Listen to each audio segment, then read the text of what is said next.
Ini nih udah tipikalnya Pak Jokowi banget nih kalau dilihat. Nunggu momen yang pas, ya kan, untuk ngejawab banyak hal yang diarahkan sama beliau. Narasinya tetap terjaga, tapi pas rasanya untuk semua. Lawan politiknya dibikin mati kutu semua.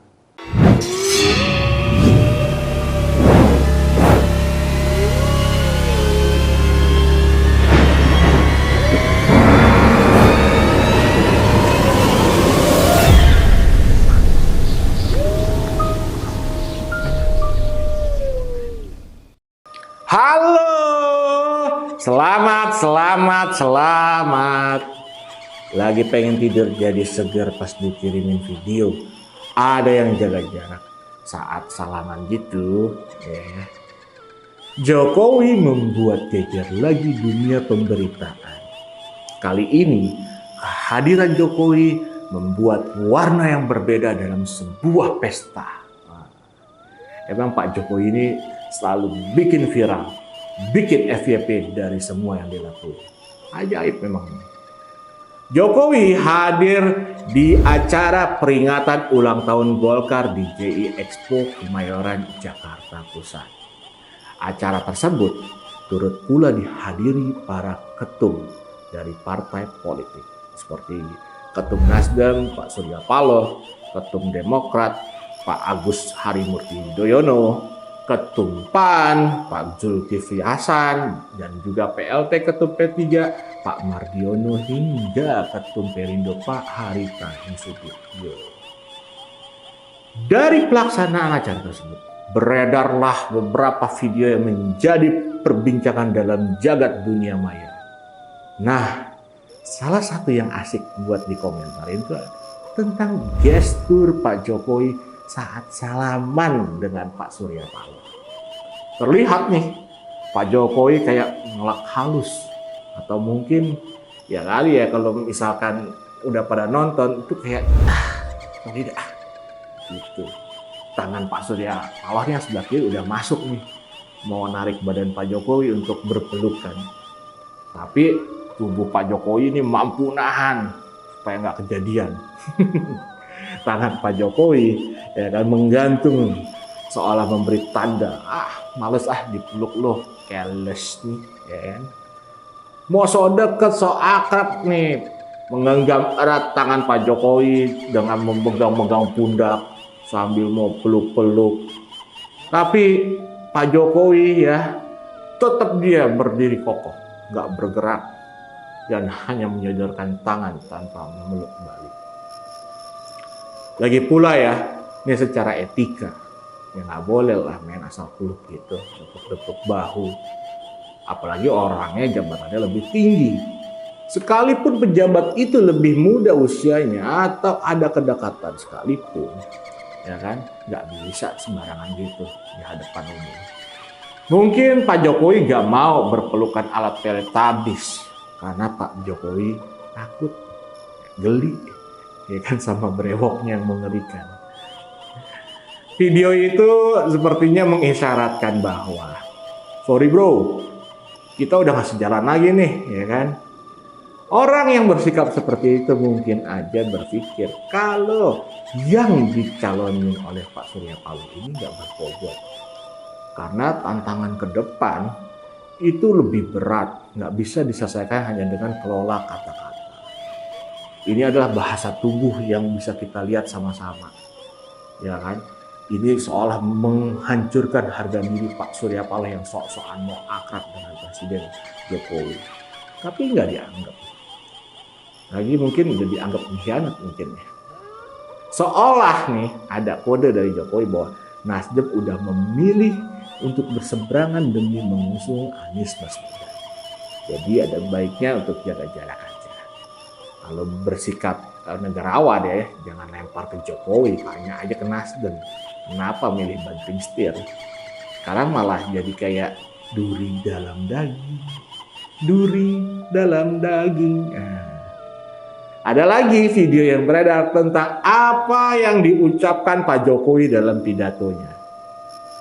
Perkataan tersebut terkesan tuh ya kayak menyindir sebuah partai yang mungkin dianggap sembrono. Nah, saat itu Pak Jokowi menganalogikan pemilihan presiden itu seperti dengan sama pemilihan pilot. Pilot yang pertama itu ngomong agar dia bisa terpilih.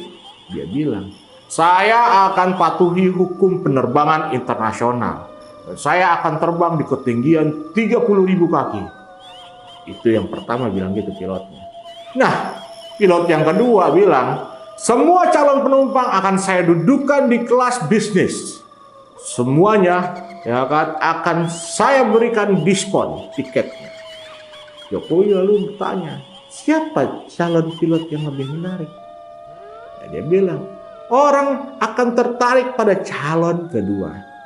Tapi janjinya nggak masuk akal. Nah, di video itu jelas, pilot yang obral kelas bisnis semua akan dapat diskon meskipun nggak masuk akal. Ini mirip dengan air hujan yang masuk ke tanah, DP 0%, kelebihan bayar, sembrono.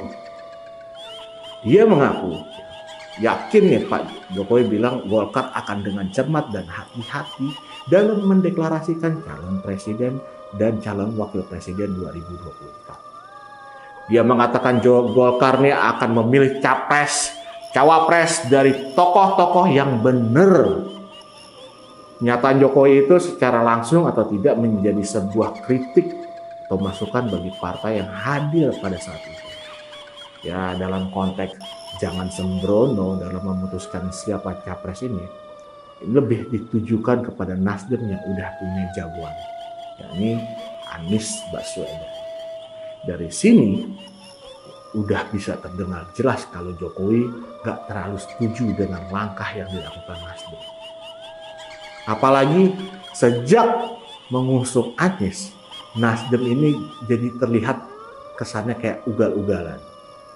Lewat Zulfan Lindan, dia membabi buta menyentil pihak lain, sembarangan bikin statement dan membuat perdebatan sengit hingga akhirnya ditindak tegas walaupun untuk sementara.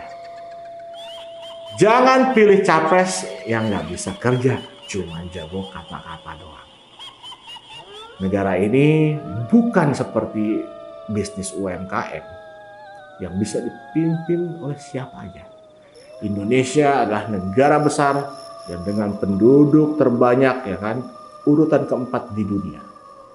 Butuh pemimpin yang mumpuni, bukan pemimpin yang asal-asalan. Asal jualan janji manis dan kata-kata indah.